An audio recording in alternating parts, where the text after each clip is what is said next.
We've let so many people in the country, we don't know who they are, where they're from, where they're going. And with such a meteoric rise in the number of individuals caught on the terrorist watch list, how many have gotten in this side? It's a very, very challenging time in the world right now, and Biden has made it much more dangerous. That was North Carolina Congressman Greg Murphy joining me earlier in the program, linking the southern border crisis to an intelligence report warning of a possible terrorist attack in New York to come. Meanwhile, Immigration and Customs Enforcement have arrested an illegal migrant in Martha's Vineyard who was once sentenced to 14 years in prison for raping a 5-year-old child in his home country of Brazil. 8 House Republicans voted to block an effort to impeach Department of Homeland Security Secretary Alejandro Mayorkas. Joining me right now is one of those 8 lawmakers who stopped it, California Congressman Darrell Issa. Congressman, thanks very much for being here this morning. Thanks, Maria, but if not meaning to correct you, but we voted to send it to the committees of jurisdiction for this. I serve on one of them, but it's Homeland Security with Chairman Green and Judiciary with Chairman Jordan. And those, if everyone who voted yes on this wants to vote it back out when with modifications to make it germane, I'm looking forward to it. I've said I'm willing to vote for impeachment, but I want to make sure that it's written properly and comes out prepared to not just pass the House, but to pass the House in a way in which we've at least got a shot to take it to the Senate and convince them to remove the secretary. Yeah, so that's really what I wanted you to come on and explain, because I know that you know this threat better than most. You understand what has taken place at our southern border, and that there has been a dereliction of duty underway from this Homeland Security Secretary, Alejandro Mayorkas, as well as this president. So was it truly just a technicality that caused you to vote the way that you did? Is that what you're saying? I will actually, anytime there's a privilege resolution, not from the leadership, that comes to the floor bypassing the procedures that it cause us to do good work, I'm going to tend to scrutinize it and probably vote against it. I voted for against a similar sanction against Rashida Tlaib, and I did so because it was written, if you will, poorly. A day later, after quite a bit of work, we had an alternate one that came forward that we all voted for and got 22 Democrats to vote for, sanctioning her for her unreasonable comments. That's the kind of thing we want to do. We want to make these resolutions, if they're going to occur, tight, accurate, and sustainable. You know, when I held Eric Holder in contempt, I got double-digit Democrats who voted with me to hold him in contempt. It took a lot of work, but that's the right way to do it. I'm not saying we're going to get Democrats to vote with us on most of these things, but I do believe that we need to make it at least credible that we've done our homework, that we're tight and accurate. I trust Jim Jordan. I trust Chairman Green over at Homeland Security. These people were elected by the majority of Republicans, and they were elected because we trust them. Now, do I want to see an impeachment or a change in direction? Absolutely.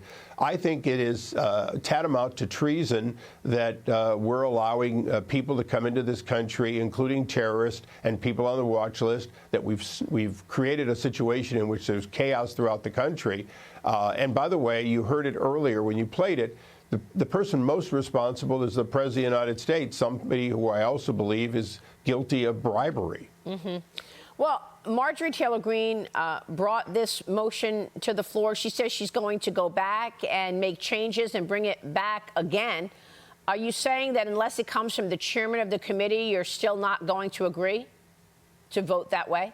Oh, no. It's the one that sanctioned Tlaib, quite frankly, was still brought directly, but you scrutinized them differently. I saw that one for the first time as it was coming to the floor.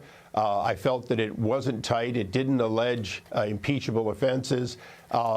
Look, she's a very smart Congresswoman. If she goes back and she works with others to make sure that she's alleging impeachable offenses, that it's tight and sustainable, I would consider voting for it. I would prefer that it come out as impeachment inquiry or impeachment normally does with Chairman Jordan and a prepared to go across to the Senate. Because remember, once we impeach, we still have the other half of it, which is trying to remove, and that requires the Senate. Mm-hmm. And do you think this would pass the Senate or no? No, I don't think it would. It might convince the president to change his policy.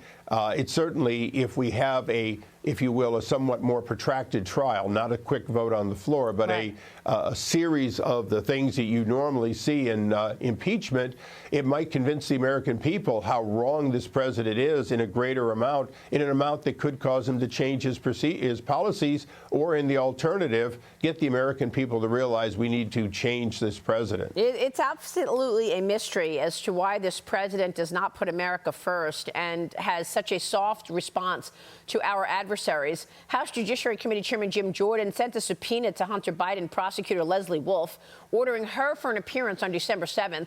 Wolf accused of trying to shield President Biden from certain questions and search warrants related to the Hunter Biden investigation.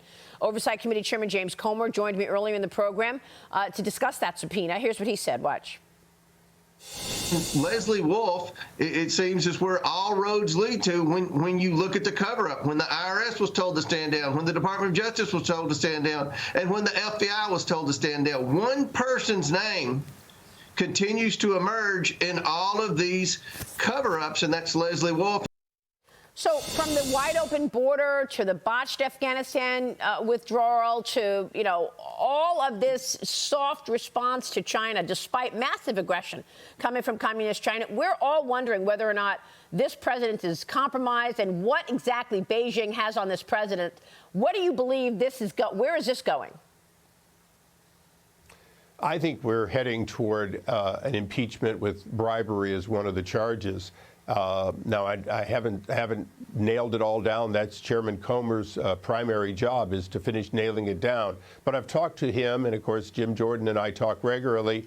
We see the elements coming together of the money you're following and the actions. And when money causes actions, that's bribery, and we think that's what we're beginning to see. Unbelievable. Congressman, we appreciate you joining us to take on this issue. A lot of people were questioning why, in fact, you were one of the people who pushed back on Marjorie Taylor Greene's motion. You've explained it, and we appreciate your time, sir. We'll be watching all of this. Thank you.